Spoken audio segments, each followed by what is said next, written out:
Hello students, आज अपन discuss कर रहे हैं सीबीएसई का आज जो पेपर हुआ है उसका सेक्शन ए बेसिक पेपर का। बेसिक जो पेपर था उसका सेक्शन ए है। स्टैंडर्ड का ऑलरेडी अपलोड कर चुका हूं मैं, तो वो भी आप विजिट कर सकते हो। सेक्शन ए मतलब फर्स्ट 20 क्वेश्चन डिस्कस कर लेते हैं। बड़े आसान से क्वेश्चन है, थोड़ा सा देखना क्वेश्चन पेपर में थोड़ी विजिबिलिटी कम है, बट कोई दिक्कत नहीं है, मैं क्वेश्चन एक्सप्लेन कर दूंगा तो आपको अपना जो काम है वो निकल जाएगा, कि समझ में आ जाएगा कि क्या करना है। ठीक है, 92 एंड 152 का आपको एचसीएफ निकालना है, 92 और 152 का। ठीक है, तो सिंपल सा आपका लॉन्ग डिवीजन से निकाल दीजिए। ठीक है, तो आप डिवाइड करोगे तो एक बार जाएगा, फिर 92 गया 0, 60, फिर अगेन 92 में गया, फिर आपका 1 बार 60, 32, फिर अगेन 60 में गया तो 1 टाइम जाएगा, 32 बचेगा, देन आपका बचेगा 28। ठीक है, 28 बचेगा, हाँ ठीक है 28, फिर अगेन 32 में जाएगा, 1 बार जाएगा, 32 में से 28 जाएगा तो 4, 4 और 28, यानी 4 आपका एलसीएम होने वाला, तो ऑप्शन ए विल बी आपका करेक्ट हो जाएगा डियर। अगले वाले क्वेश्चन में क्या है, आपको ट्राइंगल गिवन है। ट्राइंगल गिवन होने के बाद आपको दिया हुआ है, ये मैं रफ कर देता हूँ यहाँ से। ठीक है, ट्राइंगल गिवन है, तो ट्राइंगल गिवन है और उसमें आपको ये दिया हुआ है ABC, और ये दोनों पैरेलल है, D पैरेलल टू BC, ये आपको गिवन है। और AD आपको दिया हुआ है 4 सेंटीमीटर, AD आपको दिया हुआ है 4 और DB दिया हुआ है आपको 6 सेंटीमीटर, AE दे रखा है 5, तो EC की लेंथ पूछिए तो वही आपका BPT लगा दो, 4/6 इक्वल टू 5/EC, इसी को x एज्यूम कर लेता हो तो यहाँ से आपका 2/3 आ जाएगा, तो यह x आ जाएगा आपका 7.5। ऐसा कुछ ऑप्शन है क्या? हाँ, option C will be correct. जो बच्चे ने मार्क करा है वो भी शायद सही है। ये बड़ा गंदा सा थोड़ा विजिबिलिटी आ रही है, बट कोई दिक्कत नहीं। पहली इक्वेशन है x + y - 4 = 0 and second one है 2x + ky - 3 = 0। अब बोला है दोनों का नो सॉल्यूशन है, तो नो सॉल्यूशन में क्या होता है, a1/a2 is not equal to b1/b2, यानी 1/2 = 1/k is not equal to c1/c2। ये दोनों इक्वेट कर दो, पहले दोनों को सॉल्व करोगे तो k की वैल्यू आपके लिए आ जाएगी 2, तो 2, तो option B will be correct. अगला क्वेश्चन अगेन आसान सा क्वेश्चन है। आसान सा क्वेश्चन आपका ये है, tan² 45 माइनस tan² cos² 60।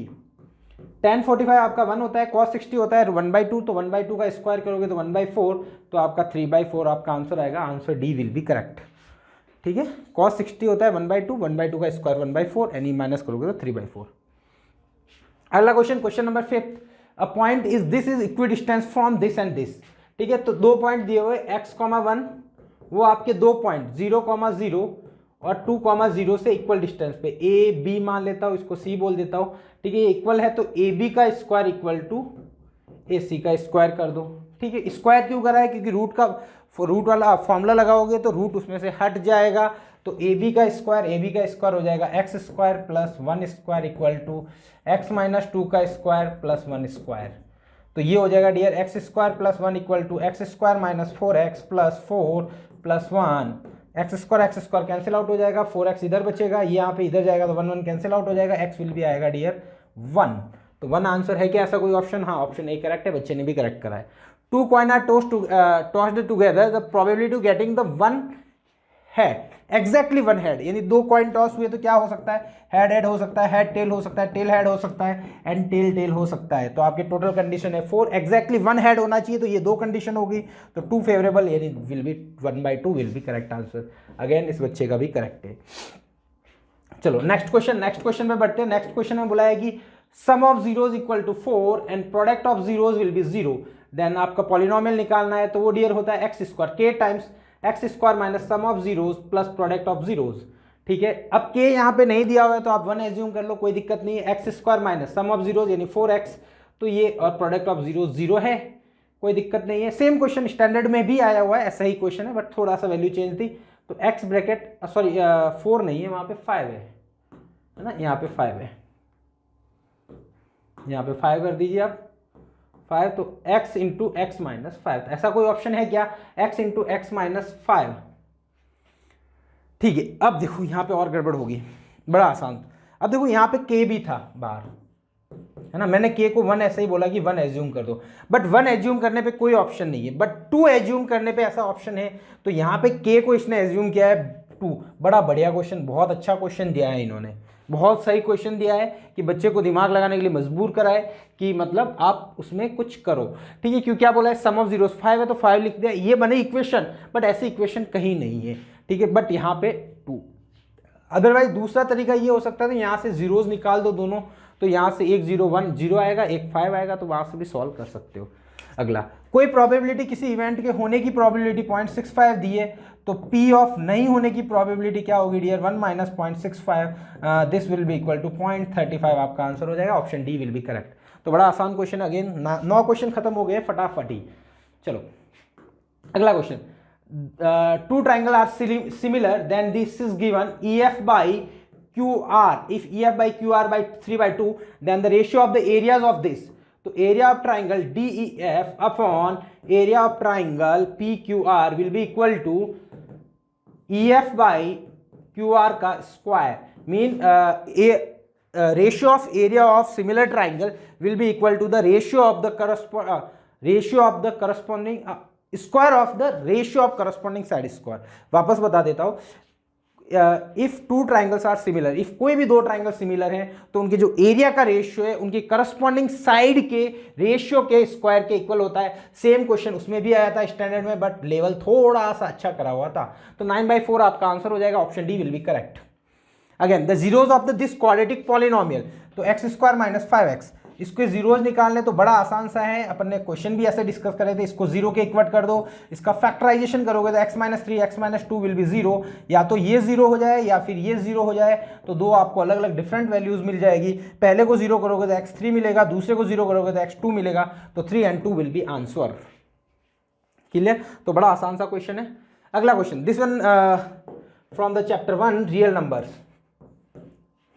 तो डियर इसमें दिया हुआ है 57/300, इसके बारे में पूछा है कि ये कैसा है। अब बच्चा क्या होगा, जनरली कैलकुलेशन करेगा इसमें, तो इसके फैक्टराइजेशन करेगा, वो बोलेगा 2 की पावर m 5 की पावर n की फॉर्म में नहीं हो तो वो नॉन टर्मिनेटिंग ही होता है, बट ऐसा नहीं है, ठीक है। इसमें आप चेक करोगे एक बार, तो ये आपका कैंसिल आउट हो रहा है, पहले आपको सिंप्लीफाई करना है, कैंसिल आउट होता है तो कैंसिल आउट कर देना है। आप सपोज 3 से कैंसिल आउट दोनों को कर सकते हो इसमें, तो आप 3 से कैंसिल आउट कर दो, तो 3 से ये कैंसिल आउट हो गया 100 बार, और ये 3 से कैंसिल आउट हो गया 3 1 जा 3 9 जा, तो ये 0.19 आंसर आ गया। तो सिंपल सा आंसर हो गया terminating decimal expression after 2 place of decimal, तो option B will be correct. तो बड़ा आसान सा क्वेश्चन था, कैलकुलेशन ही करनी थी, ठीक है। अगला क्वेश्चन बोला गया था perimeter of the length rectangle बोला है, उसकी लेंथ बोली L और ब्रेड्थ बोली 2। इसने बोला है perimeter of the rectangle whose length is L is 4 more than twice its breadth is 14। या पहला इसने ये बोला है, बड़ा थोड़ा सा कॉम्प्लिकेटेड क्वेश्चन बनाने की ट्राई करी। पहले इसने बोला है कि length is 4 more than twice its breadth, तो length equal to 4 more than the twice of the breadth. तो ये एक तो इक्वेशन बन गई L minus 2b equal to 4, एक इक्वेशन तो ये बनी। ये इसने देखो दोनों ही चीजें साथ में दे दी। दूसरी इक्वेशन ये बोली perimeter of this is 14 perimeter दिया है, तो 2 times L plus b will be 14, तो आप L plus B equal to आपका 7 आ जाएगा। ऐसा भी दिया हो तो भी चलेगा, बट ये वाली दो इक्वेशन बन गई, तो L ये मेरे हिसाब से ऑप्शन डी करेक्ट है। L equal to 2b plus 4 ये हो गया, ठीक है। 4 more than the twice of the breadth and other will be 14 will be perimeter. Clear. Again 5.213 फालतू क्वेश्चन, फर्जी क्वेश्चन, 213 रिपीटिंग करते रहो, ये आपका ऑप्शन ए करेक्ट हो गया। इसमें तो कुछ करना ही देता, बड़ा आसान सा फर्जी सा क्वेश्चन है। अगला क्वेश्चन अगेन अच्छा क्वेश्चन बोल सकते हो, one of the best very important question of coordinate geometry, या फिर आप दूसरी तरीके से बोलोगे कॉन्सेप्ट वाइज भी बड़ा अच्छा क्वेश्चन है। इसने बोला है कि दो पॉइंट कौन से है 4,6 and next one will be 4,-8। Clear dear. तो बोला है कि एक पॉइंट है, the ratio in which the point एक P मान लेता हूं 4,0, बोला है कि ये किस रेशियो में डिवाइड करेगा, तो इसको मैं मान लेता हूं K रेशियो 1 में है। है ना। ऐसे अपन ने क्वेश्चन करे थे कोऑर्डिनेट ज्योमेट्री में, ठीक है। k/1 में डिवाइड करा है, तो k/1 में डिवाइड 1 क्या है, तो आप इक्वेट कर दो तो ये बनेगा 4k + 4 अपॉन k + 1, है ना। ये रेशियो होगा k × 4 1 × 4 प्लस कॉमा। अब कॉमा अगला क्या हो जाएगा, -8k + 6 अपॉन k + 1। अब ये तो अपन ने k/1 मान के ये पॉइंट निकाला, और इसने बोला कि P पॉइंट ये होना चाहिए, तो इन दोनों को अपन क्या कर देते थे, इक्वेट कर देते थे। तो जीरो वालों को इक्वेट करना ज़्यादा आसान रहेगा। 8k + 6 upon k + 1 = 0। तो आपका k की वैल्यू डियर आ जाएगी यहाँ पे 3/4। तो ऐसा कोई ऑप्शन है क्या, 3/4 का ऑप्शन है क्या अपने पास क्वेश्चन में, तो एक बार अपन चेक करते। 3/4 बी ऑप्शन आपके पास है, तो ऐसा कर सकते हैं। आप चाहो तो इसको भी इक्वेट कर दो, बट यहाँ इक्वेट करने पे आपको k की वैल्यू 0 मिल जाएगी, बट ये तो क्वेश्चन गड़बड़ हो जाएगा। 4 कैंसिल आउट हो गया, 3 + 4 7, 4 × 3/4 + 4 अपॉन k हो गया 3/4 + 1, ये तो आपका 7 आ जाएगा। 12 + 14 यानी, हाँ सही है, कोई दिक्कत नहीं, ठीक है। तो आपका आसानी से आपको ये आंसर मिल जाएगा। क्लियर। अगला है कि find which of the following is defined, कौन सा डिफाइंड नहीं है, सॉरी नहीं डिफाइंड बोला है। तो tan 90 क्या होता है डियर, 1 यानी sin 90 अपॉन cos 90। cos 90 आपका 0 होता है, तो इसके लिए अपन बोल सकते हो कि नॉट डिफाइंड हो गया tan 90, ठीक है। अगला क्वेश्चन क्या है, in the figure semi circle at C touch C diameter AB at O, ठीक है।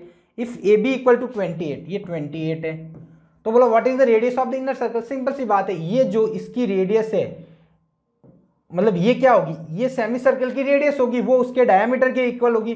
तो सेमी सर्कल की रेडियस कितनी होगी, 28/2 यानी 14, ये टोटल डायमीटर है, तो 14 ये हो जाएगी। ये किसके इक्वल होगी, 2 × r, तो r = 7 सेंटीमीटर। तो आसान सा क्वेश्चन। अगेन ये 14 गलत कराया क्या बच्चे ने। AB आपका डायमीटर है 28, रेडियस होगी 14, what is radius of inner की रेडियस पूछिए, बच्चे ने क्या करा, इनर का डायमीटर लिख के आ गया, ठीक है। तो ये देखो, ये छोटी छोटी मिस्टेक्स है जो बच्चा कर सकता है।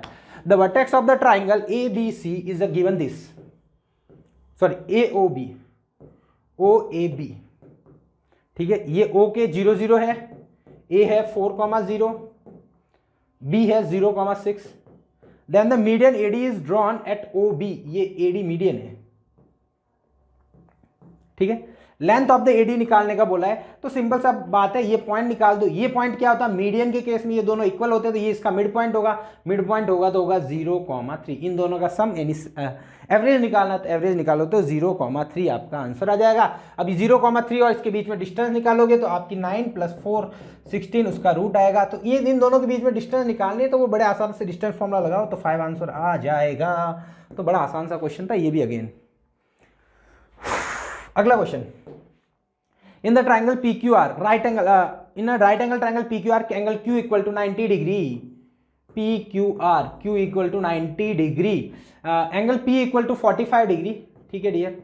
तो ये भी अगेन 45 होगा, कोई दिक्कत है नहीं अपने को। Then the value of P - cos square R, अच्छा tan स्क्वायर P इसने आगे ले लिया, tan P - cos square R, तो tan 45 - cos स्क्वायर 45, tan 45 1 होता है, cos 45 होता है 1/√2, और उसका भी स्क्वायर करना है तो 1/2, 1 - 1/2 यानी 1/2 विल बी आपका करेक्ट आंसर हो जाएगा। Answer A will be correct, ठीक है। अगेन आसान सा क्वेश्चन है, कोई ज्यादा दम था नहीं इसमें ना, थोड़ा सा आपको ये 45 करना है, और क्या है PQR ही बोला, PR ही बोला ना, ठीक है। Q पे 90 कोई दिक्कत नहीं। tan θ = 2/3, ठीक है। तो ट्राइंगल बनाओ, tan θ होता है परपेंडिकुलर अपॉन बेस, ये थीटा ले लो, परपेंडिकुलर आपका 2 है, बेस आपका 3 है, तो हाइपोटेनियस निकाल दो। तो हाइपोटेनियस बड़े आसानी से निकल जाएगा। हाइपोटेनियस 3 का स्क्वायर यानी 9, 2 का स्क्वायर यानी 4, 4 का रूट यानी 13, रूट 13 आ जाएगा। अब आपको पूछा है सेक थीटा, तो सेक थीटा आपका डियर होता है base upon hypotenuse upon base, तो हाइपोटेनियस है आपका √13, बेस है आपका 3, तो √13/3 आपका करेक्ट आंसर हो जाएगा। Option A will be correct. Clear. तो डियर बड़ा आसान सा पेपर था, बेसिक का पेपर बहुत इजी पेपर था, तो आप आराम से सॉल्व कर सकते थे, कोई दिक्कत नहीं। बाकी क्वेश्चन जरूर कुछ कन्फ्यूजन वाले क्वेश्चन थे, बट नो डाउट हाँ अच्छा पेपर बोल सकते हैं, मतलब कुछ कुछ क्वेश्चन अच्छे थे। बाकी सिंपल पेपर है, कोई दिक्कत है नहीं, आराम से सॉल्व कर सकते हो। ठीक है, तो ये अपना सेक्शन ए कंप्लीट था, बाकी सेक्शन भी मैं बड़े जल्द अपलोड कर दूंगा। ठीक है, बाकी वीडियो देखने के लिए थैंक यू सो मच।